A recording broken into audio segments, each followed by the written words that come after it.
Midline diastema यानी कि सबसे पहले तो हम जानते हैं कि मिडलाइन डायस्टेमा क्या होता है। अगर आपके सामने वाले दो दांतों के, जिनको हम सेंट्रल इंसाइजर्स कहते हैं, उनके बीच में अगर गैप हो जाता है तो इसको डेंटल टर्मिनोलॉजी में मिडलाइन डायस्टेमा बोला जाता है।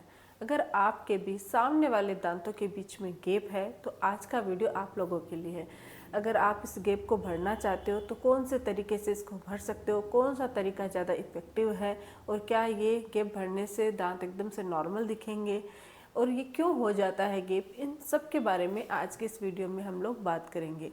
तो मैं हूं डॉक्टर पूनम और आप देख रहे हो smile openly with doctor Poonam. Video शुरू करने से पहले अगर अभी तक आप लोगों ने चैनल सब्सक्राइब नहीं किया है तो प्लीज़ सब्सक्राइब कर लीजिएगा। बेल आइकन को प्रेस करना बिल्कुल ना भूलिएगा ताकि आपको न्यू वीडियोस की नोटिफिकेशंस मिलती रहे।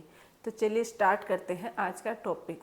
सामने वाले दांतों के बीच में गैप होना यानी कि मिडलाइन डायस्टेमा, ये क्यों हो जाता है? अगर हम कारणों की बात करें तो इसके जो रीज़न है उसमें पहला जो रीज़न है वो है कि लेबियल फ्रीनम है वो अटैच हो जाता है, यानी कि हमारी जो अपर लिप और जो गम का एरिया होता है वहाँ पर एक फ्रीनम होता है। अगर वो फ्रीनम इंक्रीज हो जाता है तो उसकी वजह से दो दांतों के बीच में गैप है वो क्रिएट हो जाता है।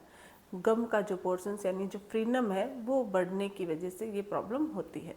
दूसरा होता है जेनेटिकली हो सकता है, कुछ लोगों के हेरिडेटरी यानी कि परिवार में किसी को, पूर्वजों में किसी के है तो वो जब मतलब उनकी जो जनरेशन बढ़ेगी तो उनके जो टीथ है उनके बीच में गैप आ जाता है। इसके अलावा हैबिट्स में हो गया कि जिसको थंब सकिंग की हैबिट है या लिप बाइटिंग की हैबिट है, कुछ लोगों को हाथ नाखून काटने की, थंब सकिंग की बचपन में हैबिट होती है। तो ये जो हैबिट होती है उसकी वजह से भी दो दांतों के बीच में गैप है वो क्रिएट हो जाता है। ऑर्थोडोंटल यानी दांत है वो मिसअलाइंड है तो उसकी वजह से भी गैप क्रिएट हो जाता है। कभी कभी क्या होता है कि दांत है वो जल्दी निकल जाते हैं। जल्दी निकलने का मतलब होता है टूट जाते हैं या बाहर निकल जाते हैं, जिसकी वजह से गैप क्रिएट हो जाता है। तो जो परमानेंट टीथ आते हैं तो उनके बीच में भी गैप नज़र आने लग जाता है। तो कुछ ऐसे कारण होते हैं जिनकी वजह से आपके दो दांतों के बीच में गैप हो जाता है। अब चाहे कारण जो भी हो, ये तो हो ही गया है। इसमें ऐसे देखें तो कोई कुछ नहीं कर सकता क्योंकि ये तो हो चुका है, दांतों के बीच में गैप क्रिएट हो चुका है। अब क्या किया जाए, उसको रोका कैसे जाए, ये तो कोई वो नहीं हो। लेकिन अगर हमें इसको अच्छे से ट्रीट करना है, ठीक करना है, दांतों के बीच का गैप भरना है और नेचुरल लुक देना है तो मैं आपको जो तरीके बताने जा रही हूँ उनमें से कोई भी तरीका आप अपना सकते हो। इससे आपके दांतों के बीच का गैप भी बढ़ जाएगा और आपके दांत एकदम से नेचुरल दिखाई देंगे, जैसे कि नॉर्मल आपके ऐसे ही इरप्ट हुए हैं। तो सबसे पहला जो तरीका है वो है ऑर्थोडोंटिक ट्रीटमेंट यानी कि ब्रेसेस लगाना। आप चाहे तो नॉर्मल जो मेटल ब्रेसेस आते हैं वो लगवा सकते हो या फिर आप इनविजिबल अलाइनर्स वगैरह भी लगा सकते हो। इससे भी आपके दांतों के बीच में गैप है वो फिल हो जाता है। ये काफ़ी सेफ तरीका है, इसमें कोई भी नुकसान नहीं होता है आपके पीछे वाले दांतों, आगे वाले मतलब कोई प्रॉब्लम नहीं होती है। ये काफ़ी सेफ है। बस इसमें इतना ही है कि इसको थोड़ा सा टाइम लगता है। इससे आपके सिर्फ पास वाले यानी फ्रंट के टीथ ही मिसअलाइन वापस से ठीक नहीं होते, गैप नहीं बढ़ता, बल्कि आपकी जो भी स्माइल लाइन है वो भी सही हो जाती है।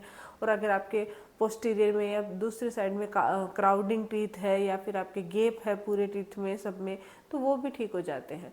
तो ब्रेसेस से आप अपने दांतों का अलाइनमेंट ठीक कर सकते हो और दो दांतों के बीच के गैप को भी फुली तरीके से भर सकते हो और ये परमानेंटली होता है।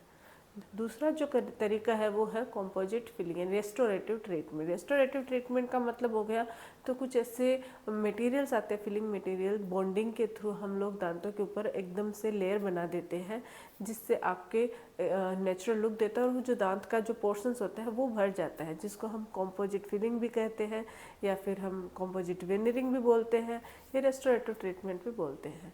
इससे भी इसमें क्या होता है, कॉम्पोजिट जो हम ऐड करते हैं वो अलग अलग शेड में आता है।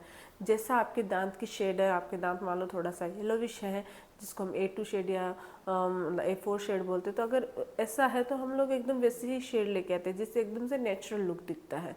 तो कॉम्पोजिट फिलिंग से या कॉम्पोजिट वेनियरिंग से भी आप अपने दांतों के बीच का गैप भर सकते हो। ये भी काफ़ी सेफ है।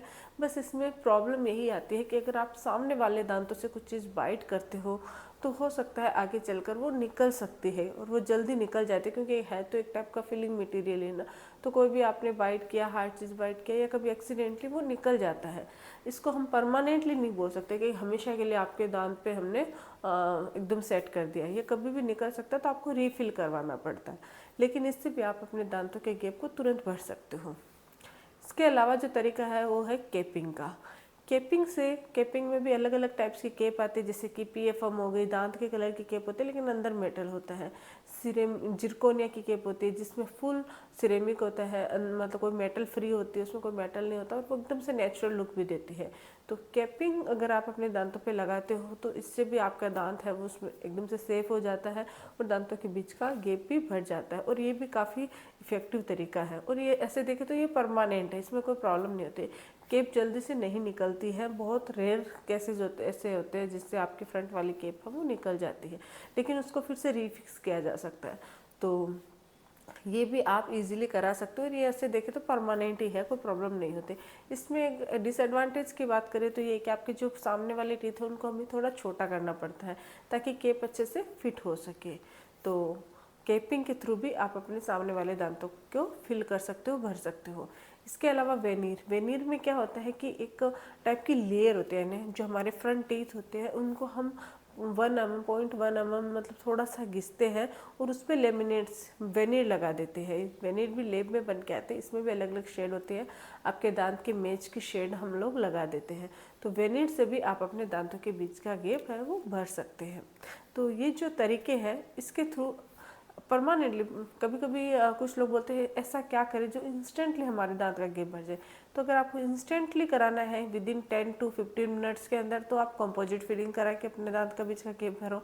अगर आपको मतलब थोड़ा वक्त है आपके पास तो आप केप करवा सकते हो या वेनियर करवा सकते हो।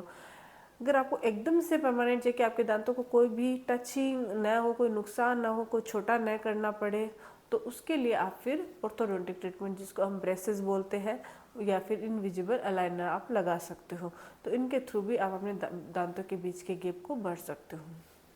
तो आई होप कि आपको समझ में आ गया होगा। अगर आप लोगों के मिडलाइन डायस्टमा की प्रॉब्लम है, एक चीज़ और याद रखना है कि बच्चों में अगर आप चाहते हो कि आपके बच्चे हैं उनके दांतों में ये प्रॉब्लम ना हो, या फिर अगर आपको हल्की हल्की फील हो रही है, तो पहले से उनकी कुछ जो हैबिट्स होती है उन पे आप ध्यान दीजिए, उन पे काम कीजिए। अगर कोई थम सकिंग कर रहा है, लॉन्ग टाइम से बड़ा हो गया बच्चा फिर भी थम सकिंग कर रहा है, तो आगे चल के उसके दांत है वो उसका जो ये पोर्शन है वो प्रोट्रूड भी हो जाता है और दांतों के बीच में केप भी हो जाता है। तो उनकी इस हैबिट को आपको छुड़ाना चाहिए। नेल बाइटिंग हो गई, लिप बाइटिंग हो गई, ये जो हैबिट्स होते हैं उनका इलाज करवाना। अगर फ्रीनम की वजह से यानी जो लेबियल फ्रीनम की वजह से प्रॉब्लम है तो एक फ्रीनेक्टोमी बोल के बहुत सिंपल सर्जरी होती है। उस अगर वो सर्जरी हो जाती है तो फिर आपके दंत के बीच का जो गैप है वो भर जाता है। तो फ्रीनम की वजह से है तो फ्रीनेक्टोमी के थ्रू आपके दांत का गैप है वो फिल हो सकता है। आई होप कि वीडियो आपको अच्छा लगा हो, समझ में आया हो, हेल्पफुल है। तो प्लीज़ चैनल को लाइक कीजिए, शेयर कीजिए और सब्सक्राइब जरूर कीजिएगा। Thank you.